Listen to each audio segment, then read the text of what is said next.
का एक निजी भाव आया है और उनका भाव यह है कि महाराज जी कल आपने कथा में कहा था कि अगर कोई अपने पति को छोड़ दे तो उसे नरक की प्राप्ति होती है, पर अगर पति शादी के बाद खूब क्रोध करे, अपमान करे, शराब पिए, मारपीट करे और पत्नी केवल लव मैरिज है ऐसा सोच करके सालों तक निभाए, इस आशा में कि चीजें सुधर जाएंगी, पर और बुरी हालत हो जाए, जीवन ही नरक होने लगे, मृत्यु जीवन से अधिक अच्छी लगे, तो ऐसे में अगर पति को छोड़ के आगे बढ़ने तो क्या ये गलत है? जल्दी में प्रेम में भूल हुई, पर क्या अब जीवन भर इसका ही साथ करना चाहिए? देखो, एक ऐसा स्टेटमेंट है कि शायद बहुत लोग इस स्थिति में होंगे और हमारा इस पर कुछ भी कहना कहीं कहीं गलत भी हो सकता है, कहीं कहीं ठीक भी हो सकता है। बहुत ध्यान से सुनिएगा, हम भागवत जी की बात कह रहे हैं। पति को छोड़ने के लिए मना किया गया था कल की कथा में, पर पति हो तो, पति का मतलब क्या होता है? रक्षक। अगर आपके स्वभाव का, अगर आपकी मर्यादा का, आपके पत्नित्व का, आपके संबंध का अगर वो रक्षा करता तो ही वो पति है। अगर वो रक्षक नहीं है, अपने पतित्व का निर्वहन नहीं कर रहा, तो वो पति भी तो नहीं है ना। श्रीमद् भागवत जी कहती हैं, गुरुर न सस्यात्, स्वजनो न सस्यात्, दैवम न सस्यात्, पत्निश्च सस्यात्, पतिश्च सस्यात्। जो अपने पतित्व का भाव ना निभा रहा हो, आप धर्म पत्नी हैं, आप पाप पत्नी नहीं हैं। विवाह के बाद पति के बाम में बैठ करके उसके धर्म को बढ़ाने की क्रिया आपकी। अगर आपके बिना वो कोई भी धर्म करेगा, विवाह के बाद उसको फल नहीं मिलेगा, क्योंकि आप धर्म पत्नी हैं। आपके द्वारा ही धर्म उसको प्राप्त होगा। अगर वो इस बात का सम्मान नहीं करता है, पत्नी के प्रति वो भावना नहीं रखता है जो होनी चाहिए, और सबसे बड़ी बात, पति शब्द का जो अर्थ है रक्षक, वो रक्षक का दायित्व नहीं निभाता है,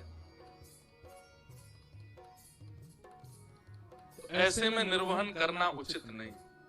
भागवत जी कहती हैं, उस पति का त्याग करो जो भगवत मिलन में बाधा बने।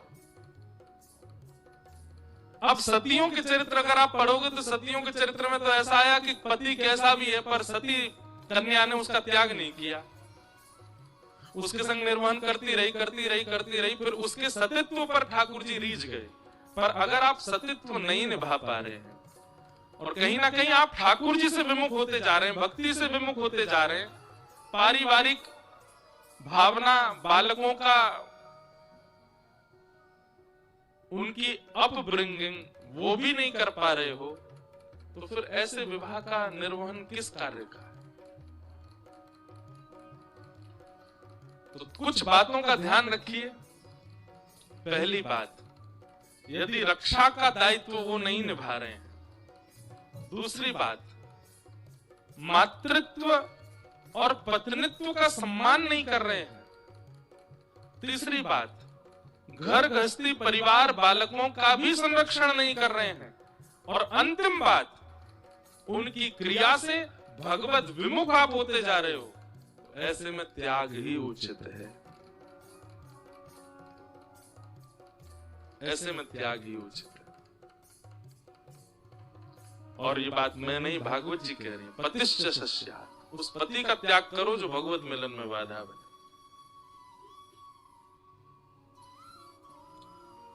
घर की भीतर की, अब आप ज्यादा अनुभवी, मेरा तो अभी अनुभव नहीं विवाह का, पर एक बात कहें, भ्रमण करने से बहुत अनुभव हो जाता है। हम इतना भ्रमण करते हैं, इतनी जगह जाते हैं, इतने लोगों से मिलते हैं कि अनुभव हो जाता है। ऐसा नहीं है कि सारे संबंध और सारे विवाह सदैव अच्छे ही जाते हैं, कलह सब जगह है। और मुझे तो ऐसा लगता है, विवाह शब्द की परिभाषा क्या है? विशेष प्रकार का भार। आप विवाह से पहले बहुत ज्यादा फ्री रहते थे, बहुत ज्यादा पंछी बन के उड़ रहे थे, पर विवाह के बाद एक विशेष भार आ जाता है आपके ऊपर। तो इजी लाइफ नहीं है विवाह के बाद भी, लेकिन ऐसी नारकीय लाइफ भी तो नहीं होनी चाहिए ना, ऐसी नरक भरी जीवन भी तो नहीं होना चाहिए। अब देखो इसमें एक चीज है, आपने उसमें एक बात और कही कि आपने प्रेम के वश होकर के और जल्दीबाजी में निर्णय लिया, तो आप दंड मिल भी तो रहा है आपको,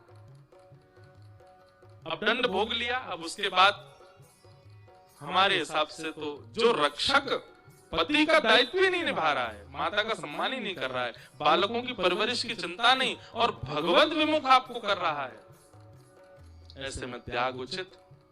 ये तो हमारी बात। और हम जाते जाते एक बात और कहेंगे,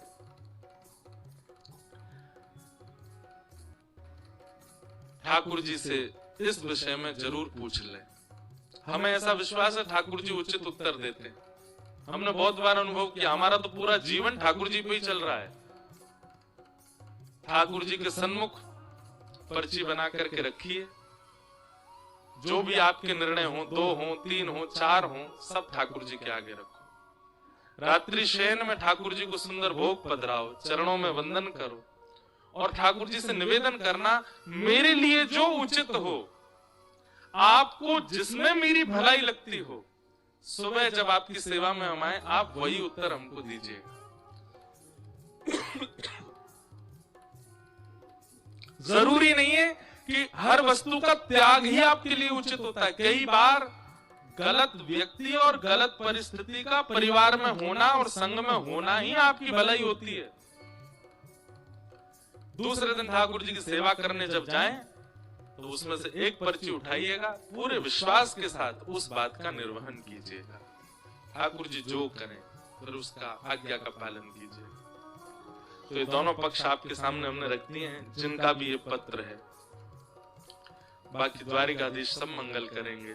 भगवान करे कि त्याग की स्थिति ना आवे, ठाकुर जी ही सब मंगल कर दें, सब आनंदित कर दें। बस भगवत भाव आपके चित्त से नहीं जाना चाहिए,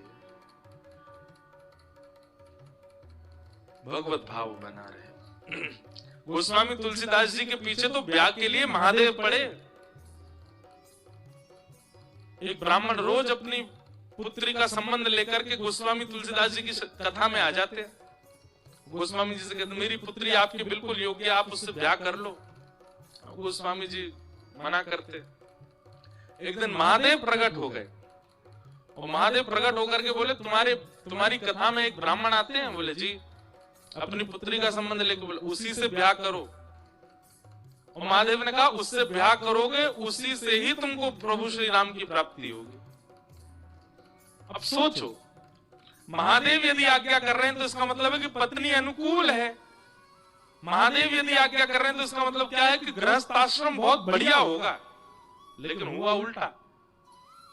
रचा ये था गोस्वामी जी के जीवन में कि एक पत्नी से इनका विवाह हो और उसके प्रेम में ये पड़ जाए, पर एक दिन वो इनको ठोकर मारे, इनको त्यागेगी, तब इनको राम जी मिलेंगे।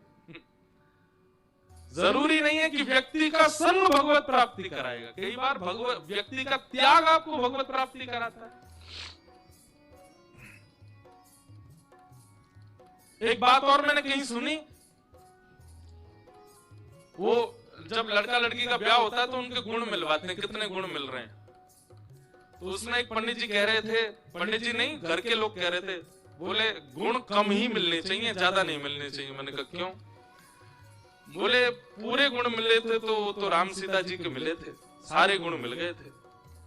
महाराज जी ऐसा कैसा जीवन है, वन में जाना पड़ा, ये जाना पड़ा। अरे आपका मतलब क्या है कि चैलेंजेस नहीं आने चाहिए लाइफ में। ऐसी कुंडली लाओ, ऐसी लड़की से ब्याह करो, ऐसे लड़के से ब्याह करो कि जहां पर दोनों पूरे दिन सिंहासन पर बैठे रहें, कुछ नहीं करें, चाय की चुस्की लें, कॉफी पिए, बड़ा पाव खाएं, डोसा खाएं, मजे करें आनंद में दोनों, बिल्कुल कोई उनकी लाइफ में आंच भी नहीं आवे। ऐसा नहीं होता। राम सीता जी का विवाह हुआ, उसके बाद वनवास हुआ, ये विशेष बात नहीं है। वनवास में भी दोनों ने एक दूसरे का साथ नहीं छोड़ा, ये विशेष बात है। गृहिणी ऐसी आनी चाहिए, पति ऐसा आना चाहिए। हमेशा बेटा का या बेटी का ब्याह इस भाव से करो चैलेंजेस तो आएंगे लाइफ में, पर ये एक दूसरे को सपोर्ट करने वाले हों, छोड़ने वाले नहीं।